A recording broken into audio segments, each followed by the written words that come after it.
do you have more confidence in, Bill or Brady, to return to the Super Bowl this season? Tom Brady. And it's because Tampa Bay won. We saw him do it. I think this team look, we've had this argument about Bill Belichick and Tom Brady for years about who's more responsible. The players are. They have to execute.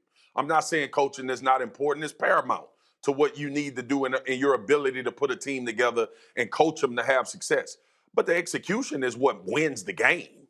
The being able to go out and actually perform those things. And we've seen Tom Brady do it time and time again. I'm not going to bet on a rookie quarterback in Mac Jones being ready for the moment like I would bet on Tom Brady being for the moment if they get to that point. Well, look, the Bill Belichick, Tom Brady, players on the field, coaching thing always comes up when we have this confident conversation about who's more responsible, who's the guy that we should think about when we think about the Super Bowls and the championships. It's the players, y'all. It's always going to be the players. When we talk about championships with the Bulls, we know Phil Jackson was the coach and he's a great coach, but we talk about Michael Jordan. When we talk about championships in LA with the Lakers, we talk about Magic Johnson. We don't talk about the coaches. We talk about Kobe Bryant. We don't talk about the coaches. It's going to be Tom Brady. So who am I more confident in? I'm confident in the person that's going to actually be trying to execute the things in order for you to win the football game. Coach can put me in a great position. If I suck, we ain't winning a damn thing. Well, I'm not arguing with you about that philosophy and that overall general approach, because on that, I don't think it can be argued. I think your points are beyond sound. But I'm still going to respectfully disagree, and here's the reason why. Because I'm looking at the AFC, and I'm anticipating by default the road to the Super Bowl would be easier through the AFC than the NFC. Now, that doesn't mean that ultimately New England will get there and the Bucs will not. It doesn't mean that Bill Belichick's ultimately going to get there and Tom Brady was not. I'm saying that as we purview the landscape right now in the National Football League, well, let's count the ways, Marcus. Okay, we got to look at Patrick Mahomes. Now, the defense for Kansas City has stepped up because they were trash earlier on in the season, and Spagnuolo and those boys have essentially corrected their ways, it appears, at least to some degree, and we got to give them props for that.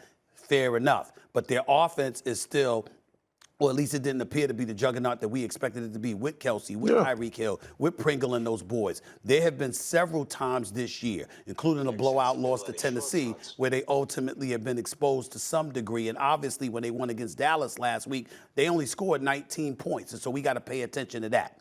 Now let's go a bit further. Ain't nobody believing in Ryan Tannehill when it comes to Bill Belichick.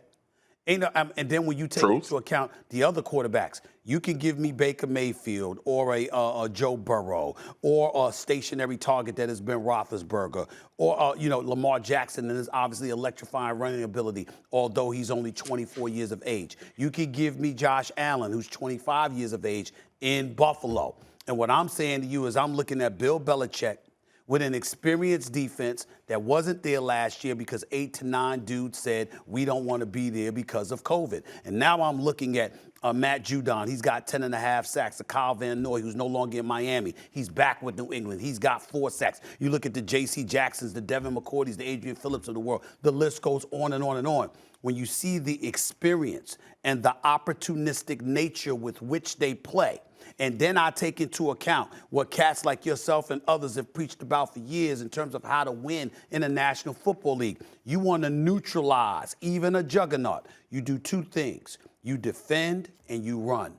You run the football and you have a defense. What does New England have? This kid, Ramondre Stevenson, has come out of nowhere. He's looked really damn good as a first-year player. Damian Harris. New England. Damian Harris is still there. Yeah. This cat, Bolden, has been he's caught 27 passes out of the backfield. And I'm looking at a guy in a rookie who's not lights out in terms of a whole bunch of touchdowns. Only thrown about 14 touchdowns. Doing his job. 8 interceptions. But he's doing his job. And ladies and gentlemen, he's completing 70% of his passes. So when I look at the AFC, that's what makes me look at New England and say, fair enough. Guess what? Wow. Here's the silver lining. They could face each other. Wouldn't we be so thankful for that?